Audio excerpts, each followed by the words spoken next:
friends, I'm back with you, and we are doing another synastry video today. And I thought we would talk about Sun in conjunct to Jupiter.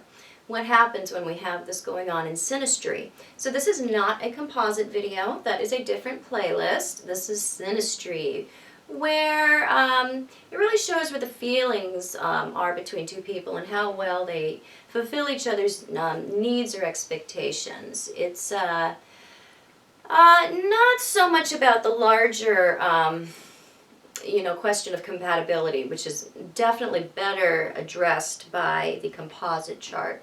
Synastry is very much about attraction and what gets two people to connect. So, the sun in synastry, is very much the ego, the identity, the goals, the drive of somebody. Jupiter is, the planet of freedom, expansion, growth, joy, enthusiasm. And when we have these two at a 150-degree angle, plus or minus 1 or 2 degrees, 2 degrees maximum for, 2.5 degrees maximum for in conjunctions, we see that the expectations and the goals and the purpose of the relationship, they are not meeting in a way that they are able to meet at all. I mean, it's not like even an opposition where there's some, amount of compromise involved. There's just like a feeling where they just cannot reach an agreement. So, this one is very much showing that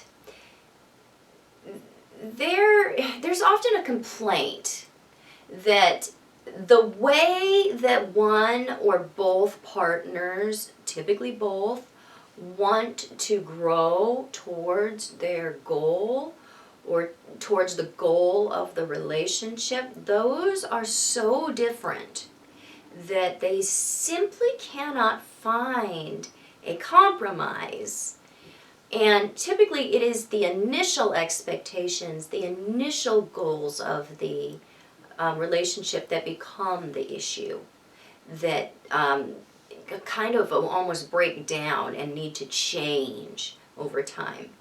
So there can be a real disappointment because they end up being very divergent when it comes to how they live their lifestyles in a way that is going to help them to grow personally. So the personal goals and the relationship goals of, between the two, they just simply are not able to meet in a way where there is any room for connection or compromise. So if they stay together, somebody, a couple that has this aspect, they need to really understand and be very rational about the fact that love is really not based on sameness.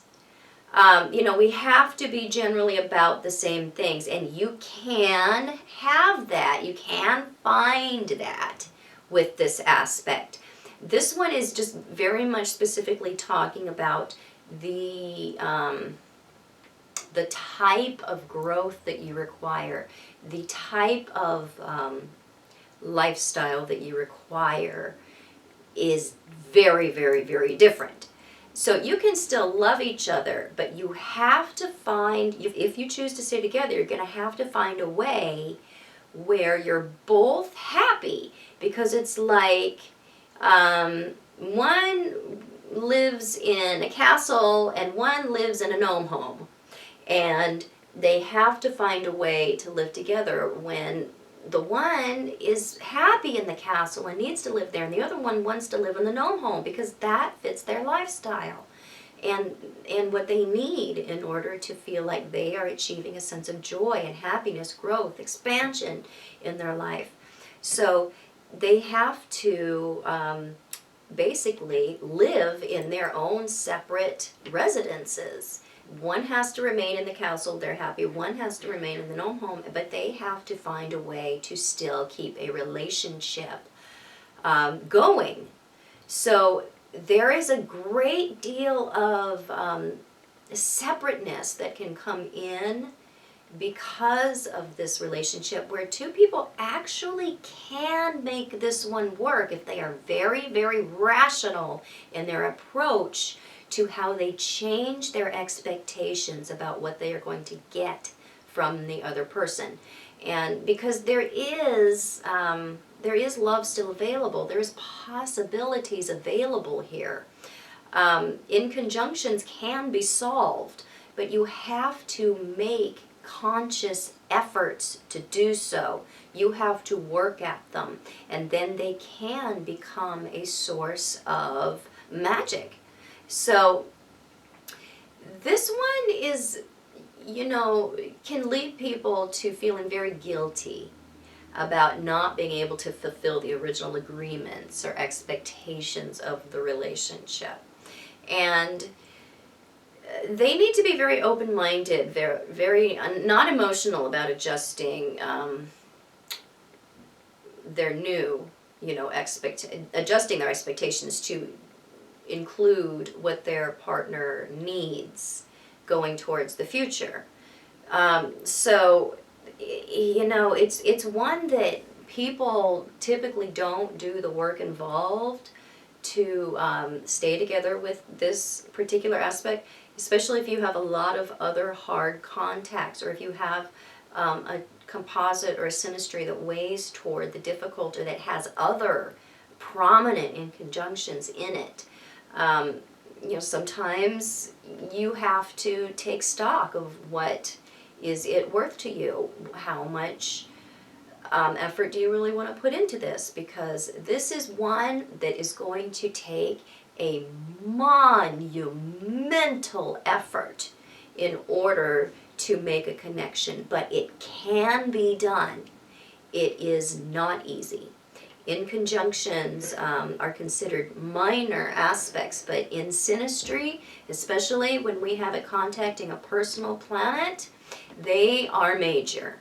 They can be the grit under the strap of your bra that just leads you to have a blister. And so they do show up, especially over time, as major aspects. In conjunctions, we typically feel the positive or the not super difficult effects of those in the beginning, but over time, in conjunctions, great. And they do show up, and they can become what actually ends up splitting a relationship apart. So I hope this gave you some more information and was helpful. Let me know what other aspects you'd like to hear about, what videos you'd like to hear about. This one was requested, and if you do let me know, sometimes I will see that and make your video. I do see all my comments. I don't get a chance to respond to all of them, but I do read them all, and I write down all of the aspects that you guys send me. So I will cover them all eventually. You can find me on the internet at truthandaspectastrology.com. You can find me on Facebook at Truth and Aspect Astrology, where you should be following me because I do the daily astro weather forecasts, birthday descriptions, articles and writings, and all kinds of information and teaching over there. So find me over there. Yes, I do private consultation, email for an appointment, and I will be back soon. Bye-bye.